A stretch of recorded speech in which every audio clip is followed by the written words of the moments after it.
Welcome to Sports Spectrum, the sports and faith podcast that brings Jesus back into the conversation. Here's your host, Jason Romano. This episode of Sports Spectrum's podcast with 10th Avenue North singer Mike Donehey is brought to you by Compassion International. They are a church-based child sponsorship program that simply works, and it's so powerful. It's a chance for you and I to release a child from poverty. For $38 a month, you can make a difference by providing a child with food, education, medical care, vocational training. It's all done in the name of Jesus, and it's all done through the work being done by Compassion International. One child at a time, every child discipled in the Word of God, over 150,000 children choosing to follow Christ in the last year alone because of Compassion International. Let's all get involved with what they're doing. It's a great opportunity for you to make that difference and know that your money is going to help a child in need across the globe. Go to compassion.com/sportspectrum, compassion.com/sportspectrum, and pray about it and consider sponsoring a child today. Today on the podcast, we welcome Mike Donehey. He is the lead singer for 10th Avenue North, and I'm smiling as I say this because this was one of my favorite interviews I think we've ever done. And part of it is because I had the opportunity to meet Mike at a conference a month or so ago in Utah. It was a conference put on for hockey players, a Christian conference, and Mike was there to play worship and to preach as well. He spoke, and it was a powerful message that really meant a lot to me, and I know it reached a lot of the hockey players that were in attendance. And Mike gave us all copies at that time, advanced copies of his new book. It's called Finding God's Life for My Will, How His Presence Becomes the Plan. And, you know, I get a lot of books, and I try to read as many as I can. Usually I'll end up skimming through most of the books that we get to try and get some notes and some anecdotes to be able to ask questions properly, especially for this podcast. But this was one that came right at the right time because I had a long flight back from Utah to Connecticut, and then I had a week off, which was more of a staycation early in July, where I had an opportunity to really read the entire book. And that's a big deal for me, by the way, to read an entire book. It's 220 pages or so. I have not underlined a book as much as I underlined Mike's book in a very long time. And I told him this before the interview, and you'll hear me say it again as we started taping, that this book wrecked me in a lot of ways because it really made me think differently in the way that I already think as a believer. Now, it didn't question my salvation or make me think that I was a terrible Christian by any stretch of the imagination, but it really made me look at the way I pray, look at the way I think about certain words and things in my Christian journey a little bit differently. It's a little sideways to the way that I had thought before. And I think it'll challenge you as well. I think you'll love hearing Mike Donehey. Listen, he's from 10th Avenue North. If you know their music, they're awesome. I'm a huge fan of 10th Avenue North's music, and it's funny, they're one of those bands that when I went back and listened to a lot more of their songs after I hung out with Mike for a little bit, I was like, oh, that's 10th Avenue North? Oh, that's 10th Avenue North?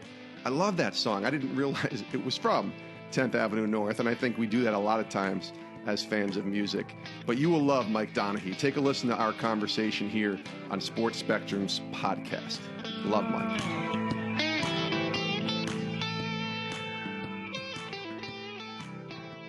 Mike, welcome to the podcast. Well, thank you. I feel very welcomed. It's good to have you, man. I'm really excited to talk to you. You have lived a fascinating life, and your new book depicts a lot of that. It's called Finding God's Life for My Will, sort of a sideways look at what we've heard for so many years from people of faith, and usually it's finding God's will for my life, I guess, and you took it and went backwards in a lot of ways in this book, not just with the title. So let's start there. Tell us about the book and why you ventured from, I guess, the music world, which you're still doing. You have a new album coming out soon as well, but why you ventured into the book world to write a book. Yeah, I guess it was just the logical next step because I started writing songs because I wanted people to understand God loved them. And so I guess, and that led from songs to writing blogs. to writing Instagram posts that were way too long. People would say, bro, this caption's too long. Right. And then eventually I go, I think I need to try to expand even more words. You know, I always joke with my rapper friends, you guys have it easy. You can fit way more theological points into a rap song than you can into a pop song because you just have way more words to work with. So this is my rap version, I guess, of writing songs. It was an awesome book. I mean, I spent the last couple of weeks reading it and underlined so much. Tell me sort of the premise of the book and why you chose to go the route that you chose with this book. Because I think this is a different book. I've read a lot of Christian books. We've had a lot of authors on this podcast, different people from the sports world to the music world. This is a different kind of book, even though it is a little bit of what's the word I'm looking for? Memoir of your life, but it's also a really good look at just the world of faith and Christianity and where we are today. So tell us a little bit about your thoughts in writing what you wrote. Yeah, I suppose I would really have to say the book began with reading a book by Tim Keller called Prodigal God. Yeah. Which is about the prodigal son story. And for the first time, I'm sure a lot of people have made this deduction before, but his book was the first time I realized that the younger brother in the story and the older brother are basically trying to get the same thing. I never really deduced that before. They're both trying to get happiness and worth and value apart from the father. The prodigal's just going all in, just trying everything to get it.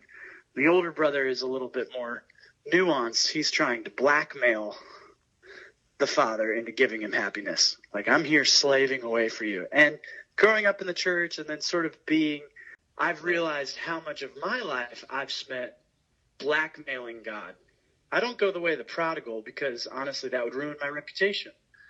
But I'm still very calculated in, okay, God, if I am faithful, then you're going to expand my territory.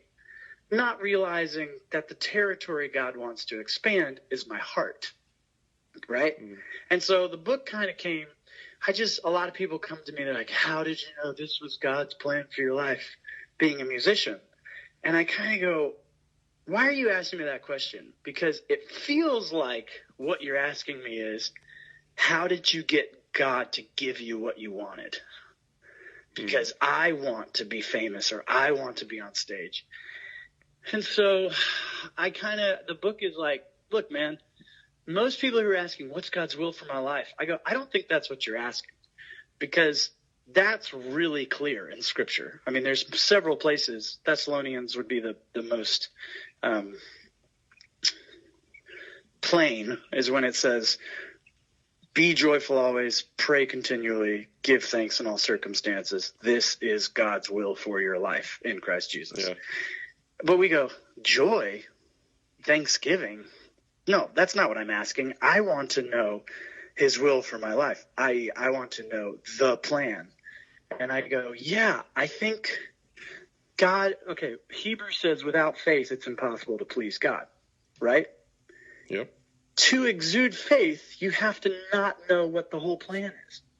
If you knew what the whole plan was, it isn't faith anymore. It's certainty. And God wants us to move in faith, or I like to say it this way, he wants us to move in trust. And trust is, I say this at the beginning of the book, trust is basically our ability to hear God singing Cyndi Lauper songs over us. Right? Yeah. If you fall, I will catch you. I'll be waiting time after time.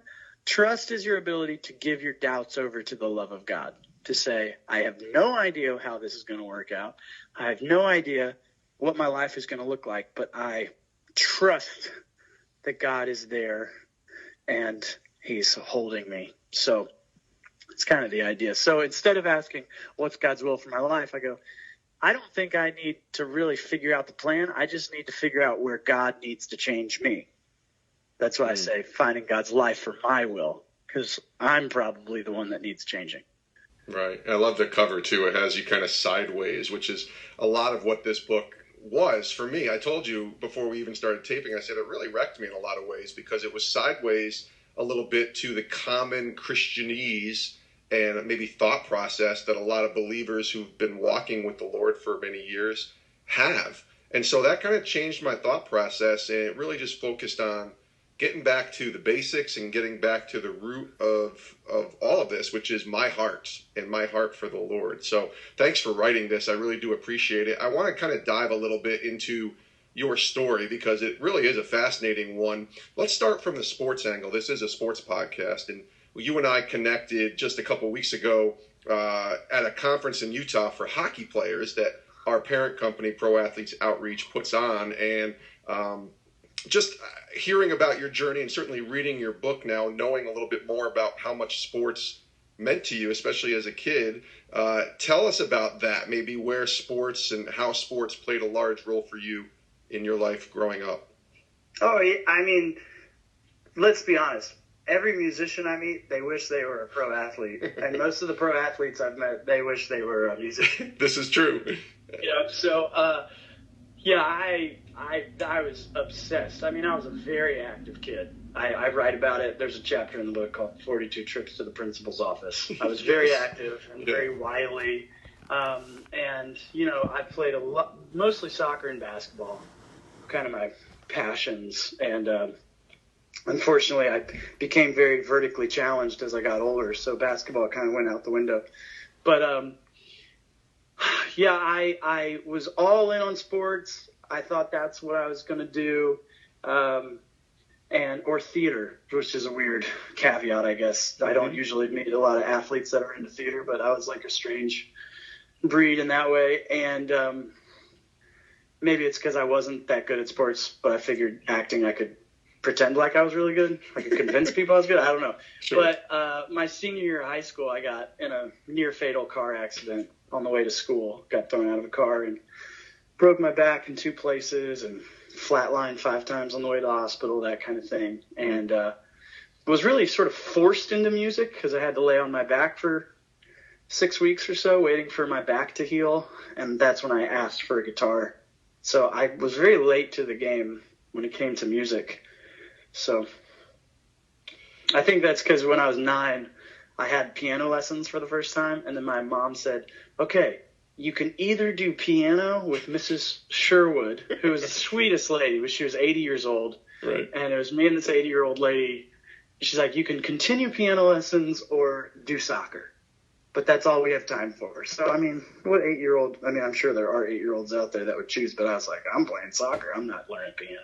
Heck yeah, of course. Well, I love what you wrote, too, in the book, because you talked about when dreams die, I believe is what it's called, or dreams change, and that's okay, was what the title of the chapter was. And you talked about the Michael Jordan sort of syndrome and having connection to a guy who knew Jordan, who said, a lot about his worth being wrapped up in basketball. And I remember the Tom Brady video as well, which you reference in the book, about just wondering if there is more in the sort of identity crisis that a lot of athletes have. And certainly us in our ministry working with a lot of athletes, we see about this and we talk about this. Can you share a little bit about what you've discovered in the identity? Because I think that transforms over to the music world too, or any world where you sort of are known, that little fame that you alluded to earlier, and just being wrapped up in that and being known for, being Mike Donehey, the 10th Avenue North guy, as opposed to, what you really are and whose you really are. That's right. Whose you are. I think that's a way more important question than who am I, than whose am I? Because really we're all like, who am I? Am I the greatest? And the thing is, you're still self-possessing yourself, right? Yeah. So even if you become the greatest, like, it's better to be, like it even says it in the Psalms, it's better to be, a servant in the courts of the Lord than a king elsewhere, basically. Better one day in your house than 1,000 elsewhere. There's a really great, famous interview with Jim Carrey. I would love to hang out with Jim Carrey and just talk to him because he says, I wish everyone could get rich and famous so they could realize it's not the answer. And all of us go, oh, no, Jim. If I were rich and famous, I could tell you it's the answer. Trust me. And, there's this ideology in our culture, right? okay. Maybe I'm not going to be rich and famous, but I need to be the greatest in my field. And there's this hunger, which just makes sense, right? If our problem is pride, it's funny. A lot of Christians, I hear a lot of sermons, I hear a lot of talking, but a lot of times we don't get back to that our real issue is we want to be independent from God. Mm-hmm. Right? I mean, that's Adam and Eve. That's what the apple represents. Like, I want to make my own rules. I want to be the master of my own ship. I want to be where the buck stops. And so a lot of us go about it sorry, I'm kind of going down a rabbit trail, but no. You were talking about Jordan and Tom Brady, and these are guys who everyone would argue, or at least put them in the conversation of greatest of all time. Yeah. And I don't think wanting to be the greatest of all time is a holy intention, because it necessitates comparison to other people. Like, why can't it be that we teach in FCA and whatever other sports thing, I want to be the greatest version of who God's created me to be. Like, I want to be the greatest soccer player that God has given me the ability to be, which is just that way, if you lose, you're not like shaking your fist in the heavens going, God, you owed me this. I put in the work. I put in the exercise. I put in the drills. I have to be greater than everyone else. And God's going, I don't need you to be greater than everyone else. I need you to be the greatest version of who I've made you to be. Mm-hmm. Which, when I say dreams die and that's okay, over and over, man, I've just met people and athletes, actors, anybody who they come up to their own limitation and it wrecks them. And here's a really great point. In Malcolm Gladwell's book, David and Goliath, do you listen to any Malcolm Gladwell? I listen to all of his podcasts. Revisionist history is amazing to me. Yes, I am all about. I just listened to a couple on my drive up. I'm in Michigan right now. Yep. I listened to like 3 of them on the way up. But in David and Goliath, he talks about how it's interesting how professors and like the greatest accomplishment people, like the greatest people in a lot of fields, often didn't get their degree from like one of the top 30 universities in that field. Hmm. And he talks about the Harvard syndrome, how these kids who are like, let's say they're killing everybody in their state in, astrophysics. But then they get to Harvard, and for the first time, they're 5th in their class. And mind you, that group is probably the top 100 kids in the whole world. But because they're number 5 in that group, they quit, they get disenchanted, they go, I wasn't meant to be an astrophysicist, and so they quit and they do something else. Where the guys who end up getting the job at NASA are often the top person in like school 78 on the list. Yeah. Which they would have been like 600th in the class at Harvard. But it's sort of like this thing of the comparison crushes our dreams instead of just going, but I love astrophysics, so who cares if I'm 5th? I love it with all my heart, and I think I can serve the world doing this, so I'm going to keep doing it even if I'm 5th, Yeah, that's such good stuff. It's like usually the person, like, would I rather have a doctor giving me a surgery who is the best brain surgeon in the world, but he's burnt out and he hates it. And the only reason he got into it is because he wanted to be considered the greatest brain surgeon in the world. Or would I rather have like number 5 in the world who still doing it because he loves it with all his heart and he loves his patients passionately? Yeah. I don't know. Obviously there's a breaking point there. Like, you don't want number 2065. Right. Yeah. But the thing is, like, yes, you need to be skilled and you need to love it and you need to like be great at it. But I would rather have someone who loves it with all their heart than who's like a couple notches higher and happens to be the greatest. That's such good stuff. And there's a quote that you had in your book too, that there's a ton of quotes that you had in your book that I underline, but it said, it's a really strange thing to be applauded for showing up to work. And this is where I want to kind of go next, because it's an amazing quote, because it's really a great point that I think a lot of us can't understand. And I think what athletes can understand, who are listening, coaches can understand who are listening, when you're applauded for just showing up to work. It doesn't even matter what you do. It's just kind of the approval and hearing the applause of others, and that tension of serving others versus serving ourselves is a real thing that you address in this book. Can you kind of talk a little bit about that from a musician standpoint, and how you navigate this world for yourself as a musician? Kind of this, it's just an amazing quote, being applauded for showing up to work. Yeah. And that's, like, in some ways, I guess I trust the heart of a postal service worker who's trying to serve me more than I do, like, a starting forward in the NBA. Right. Yeah. Or I think it's even worse for musicians than athletes, because an athlete only gets applauded as long as he's performing well. A musician, well, I guess it's true of musicians too, but, like, I forget the words of my own songs, and people go, "Oh, that's so cute, he forgot the words." It's tough as a musician. I don't think I could do it as an athlete. Oh. But yeah, I've heard it said, like, Christian culture, they kind of go the other way, and they go, "Oh, no, don't applaud me, all glory goes to God." Right. Yeah. And I think that's true, but I heard this awesome message, and it's in the book by my friend Allie Andrews, who was talking about the applause isn't really what gets, it's the second applause.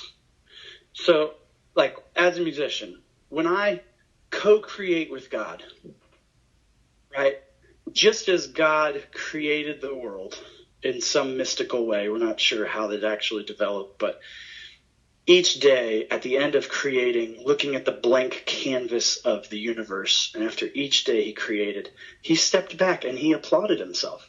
He said, "It's good." Yeah. So when I co-create with God and I look at the blank page of a composition, and together mystically, I'm not sure how it happens, but I write this song together with God, and I take that piece of art and I give it to other people, and it ministers to them. It gives them emotion. It heals things in them, does all the things that music does that I don't understand. And someone starts to applaud me for it. I shouldn't go, no, don't applaud me. I should go, yeah, that's what God would do. Mm-hmm. It is good. Yeah. It is amazing. Like, it is amazing when Tiger Woods hits a shot, out of the woods 2 feet from the hole. It's amazing, right? But the issue, the problem isn't the first applause, it's the second applause. It's the applause, it's the applause behind the applause. It's the applause that says, "Oh, he must be another level of spiritual to have written that song." Or, "He must be a god to be able to hit the ball like that." Or, it's that hype. It's believing your own hype. That's where we go wrong. And I think applause is kind of like money. It's not wrong, but it amplifies what's already wrong in your heart. Mm-hmm. Right? Isn't that applause something that we all strive for now with social media too? Like, you can talk about levels of fame or levels of platform, right? Your music has been heard by this many people, Mike Donehey, or, your book's been read by this many people, or this athlete has achieved this amount of yards and has this many followers. But this, even on a small level, I see it with my daughter who's 15 and just posting and wanting to see how many likes people had for her post. And that's really the same thing, right? Great question, I think. Isn't how much influence do you have? The question is, what are you doing with the influence you already have? It's like, okay, cool. So you got them to like what? Because I've watched the metrics and, like, the games that people try to play to amp up their likes. And one of the things, our label tells us to do is you need to post all this, like, really stupid, asinine content and get people engaging with your channel. And I go, okay, I get it. I get, like, the games. But at the end of the day, I'm going, so I'm just putting more worthless things into the world just so I can have more influence. To what? Give them more worthless things? Yeah. And so I talk to a lot of kids. They're like, how do you get, oh my gosh, you have 50,000 followers on Instagram. Oh man, I wish I had that. And I go, when would it be enough? Right. That's the Tom Brady question, right? Right. That's what he says. When's it enough? And I look at most kids. I go, how many followers do you have on your Instagram? And I go, oh, I only have 2,000. I go, wow, you have a mega church following you. Yeah. That's a great point. Statistically, globally, you have a gigantic mega church following you on Instagram. Like, last I checked, Jesus had 12 disciples. So you are crushing Jesus on the social media game. That's an interesting way to look at it, I guess. Mike Donehey's our guest here on Sports Spectrum. His new book is called Finding God's Life for My Will, How His Presence Becomes the Plan. All right, I mentioned a little bit about how you wrecked me a little bit, Mike, and here's two things that really wrecked me, and I'd like you to comment on both of them and why you talked about it. So the first of all is the title of Leader. There's so many leadership books. I'm devouring leadership books in the last 3-4 years right now. And then you tell me that the title of Leader is something that you don't like and you can't stand. And I'm like, why is he saying this? You're killing me, Mike Donehey. So tell me about leadership and that term and why you aren't a big fan of it. Yeah, I'll say this because, people are going to start getting in a scriptural war with me. I'm only echoing the words of the Apostle Paul, who in 1 Corinthians 3 and 4 said, do not refer to us as leaders, but call us servants. And so we go, oh, no, servant leader. and the reason, I just can't see any other reason why we're fascinated with the term leader except that it appeals to our ego. Yeah. I just can't, I've had this discussion with so many people, and I go, at the end of the day, we want to be called leaders because it feels good on our pride. And if someone calls us a servant, we're like, cool, yeah, great. and I would just say the word leader in the New Testament, every time you see it in the Greek, it's overseer or shepherd. Yeah. And the thing I've said to worship leaders is when Jesus stood on the beach with Peter after the resurrection, he doesn't say, Peter, lead my sheep. He says, Peter, feed my sheep. Mm-hmm. And the position required, just as Jesus broke the mold and did everything backwards against the culture when he washed his disciples' feet, which no self-respecting rabbi would have done. Right. In the same way, Jesus says to Peter, I want you to get down and feed my sheep. And so I just say the word leader, it just doesn't mean servant anymore. And all the books are like, what would make a great leader is if you're a great servant. But the problem is you still want to be seen as a big deal for serving. Right. That's the whole logic of that argument. And Jesus said, don't let your left hand know what your right hand is doing. You don't serve to be applauded. You serve to serve. Right? Yeah. And I say to worship leaders now, don't call yourself worship leaders. Call yourself worship feeders. You're feeding the church worship. It's really good stuff there. Mike Donehey's our guest here on Sports Spectrum. Let me ask you about one more thing that really wrecked me, and it bothered me, but in a good way. When I say it bothered me... I know, I love that. I love that you're saying that. That's my love language. Well, you wrote an entire chapter on why you stopped asking God to use you in your life. And my prayer life consists of very, very, very consistently every day, God, use me for your glory today. And then I read Mike Donehey write, I'm going to stop asking God to use me for his glory in my life. So explain what you mean by that, first of all, because obviously it's a good thing, and I'm glad that you wrote it. But tell us what you meant by that. Yeah, I would say it's a Sabbath prayer. God institutes the Sabbath to say, I don't need you. The world will go on without you. Mm. That's what the Sabbath is for. And that's why so many ministers burn themselves out, because it just doesn't feel true. In our lives, it feels like there's way too many people counting on me for me to take a rest. Yeah. Yep. You know? And I stopped asking God to use me. I didn't stop asking God to make me useful. That's a bit of a nuance, right? And I don't know, a lot of people say, that's the same thing. I don't think it is. I want to be useful. In other words, hey, God, I'm available to be used. God, make me available to be used. That's different than saying, God, use me. And this is how it plays out. And I said it in the book, but your listeners haven't read the book, so I'll just say, I was at a festival, and at a festival you got 10 bands playing all day sometimes. And I just noticed that before our set, I was praying, God, use our band. Use our band. Probably what a lot of churches pray. God, use our church. Use our church. And I realized God tapped me on the shoulder kind of, and he just said, hey, what if I want to use the other bands? Yeah, exactly. And I realized what my prayer was. My prayer wasn't, God, use my band. It was, show me that I have worth because you use me more than everyone else. Yeah. And that's where I go, this is what causes church fights in a community. This is what causes, egos in the music industry. It's just, God, move. Use it. I'm available to be used. Our church is available to be used. But God, I hope you use that church.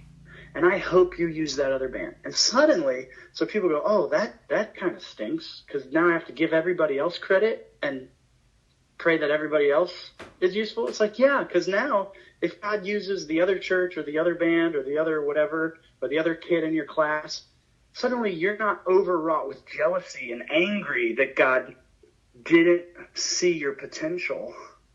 You don't feel gypped by God. Instead, you're actually able to applaud and celebrate and participate in the joy when he uses someone else. It just makes sense. And the interesting thing is we all want that. I just think about sports too. And we all want, we hear it like celebrate the victories of your teammates. And yet in our brains, we're like, man, I went 0 for 4, so I suck today. So it doesn't even matter what happened. And it's like, no, wait a minute. Your teammate went 3 for 4 and won the game on a home run. Like, celebrate that. And it takes yourself out of the equation. Kind of the same thing, right? Yeah, I mean, the Women's World Cup team, they just won. Yeah. And I was really impressed by the language they were using throughout the tournament of like, we're 23 best friends. Yeah. And it wasn't even we're 11. Right? It's not even we're the 11 on the field best friends. It's, we as a unit, the practice members have just as much of a role because they make us better, Yeah. And I just think there's just way more peace. Stop asking God, use me, and you just say, hey, God, I'm here if you want to, and if not, I'm ready to applaud when you use somebody else. Yeah, that's good stuff. A couple more questions here with Mike Donehey, 10th Avenue North, lead singer on the podcast. We really haven't even talked about music at all, and that could be a whole nother podcast, really talking about your musical journey. But let's talk about, there's a new album coming out as well. So we've spent so much time on the book, and the book is awesome, and I hope people pick it up. But in conjunction with that, not really connected, but sort of connected, the same week, August 2nd, 10th Avenue North has a new album out. So tell us about the new CD and the process of putting that together. Maybe at the same time trying to write a book. I have to imagine they intersected in the life of what you were trying to do to create both of these projects.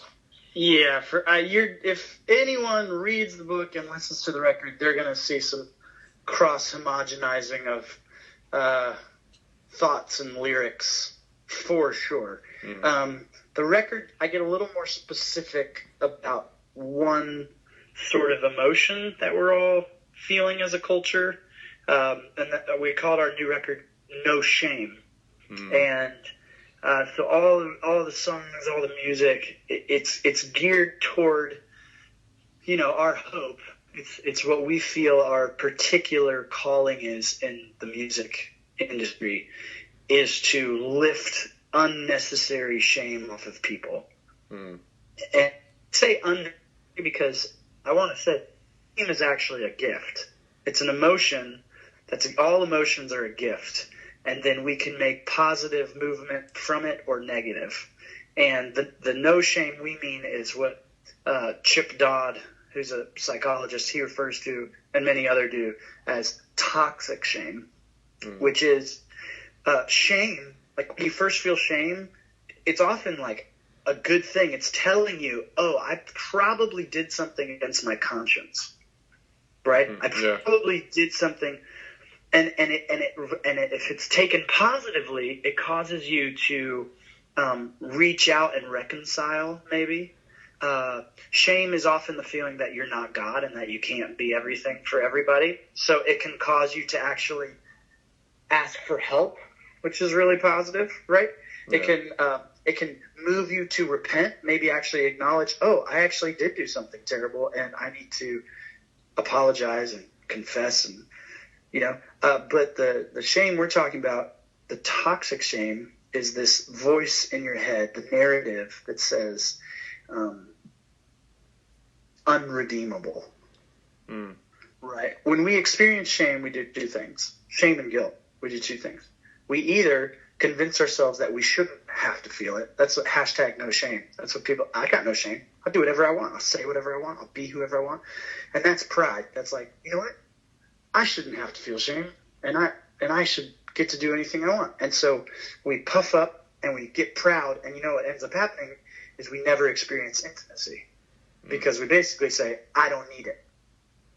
Yeah. And that's a lot of athletes I talk to. This is a sports podcast. A lot of athletes I talk to, it's like they still hear their father's head or their father's voice in their head. Yeah. I don't know if you read Andre Agassi's biography. Yes. Yeah. It's like his father's voice is like the dragon beating him forward, and so there's pride there. He's like trying to undo the shame by going, there's two ways we do shame. We either say, I don't need to feel this shame. I'm awesome just the way I am, and everyone else should apologize to me, and we miss out on intimacy. Or we say, I have to earn my way back into good graces. I got to earn. I'm unredeemable. I'm not good enough. I'm too needy. I need to earn my way back. And we miss intimacy that way, instead of realizing if you just own it and say, man, where have I gone wrong? Where do I need to apologize?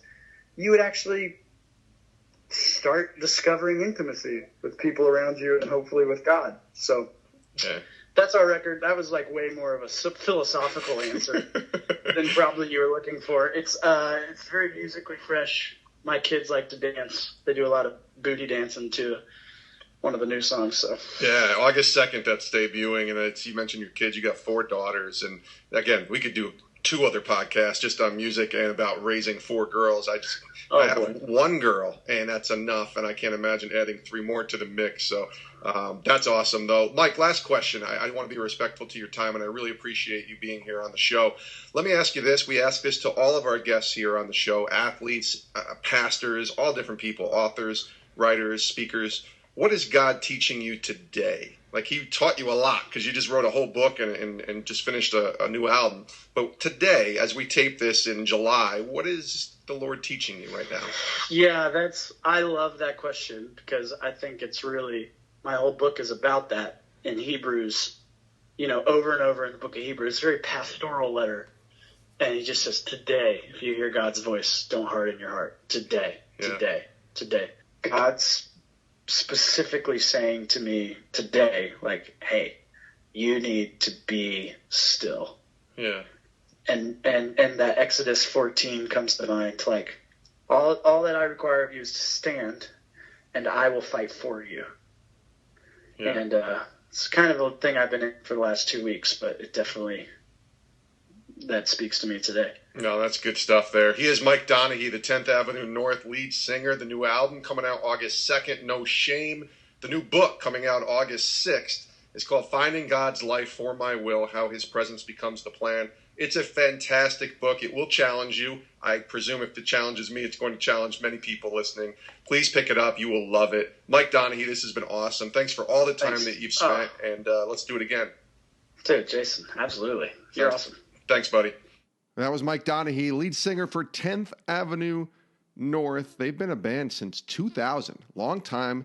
And his new book, Mike's book, is called Finding God's Life for My Will, How His Presence Becomes the Plan. Finding God's Life for My Will. Mike Donehey. Book releases Tuesday, August 6th, 2019.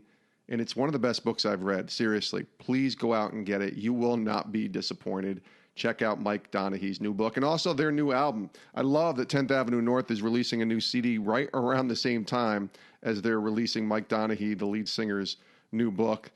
The album is called No Shame, and it released August 2nd. And check it out on Spotify and iTunes and all the places that you can get music nowadays. I listen to it on Spotify, and it's a really good album. So check it out. No Shame by 10th Avenue North, and the new book, Finding God's Life for My Will by Mike Donehey. Mike, you were awesome. You're welcome back to this podcast anytime. Thanks for being here on the show. We also thank Compassion International for sponsoring this podcast. We love Compassion and the partnership we have with them. For more information about how you can release a child from poverty, what an amazing opportunity, an unbelievable responsibility and privilege that we can have by releasing a child from poverty. It's a beautiful thing. Check out the website, compassion.com/sportspectrum, compassion.com/sportspectrum, and consider sponsoring a child today. Thanks for listening to this episode of the podcast. Check us out on Twitter, Instagram, and Facebook. Just search Sports Spectrum. You can find us there. Send us a message, DM us, reply, whatever it is, tag us, and let us know that you heard this interview with Mike Donehey, a really good interview from a really great guy. And let us know that you heard it on Sports Spectrum's podcast. Check out our YouTube channel as well. Lots of great video content there, including every podcast. And also go to our website, sportspectrum.com. That's where you can find all sorts of articles, content all day long on the intersection of sports and of faith in Jesus Christ. Go to sportspectrum.com and check out the website today. Thanks for listening. We'll see you next time with a brand new episode of Sports Spectrum's podcast. Love you guys. Have a great rest of your day.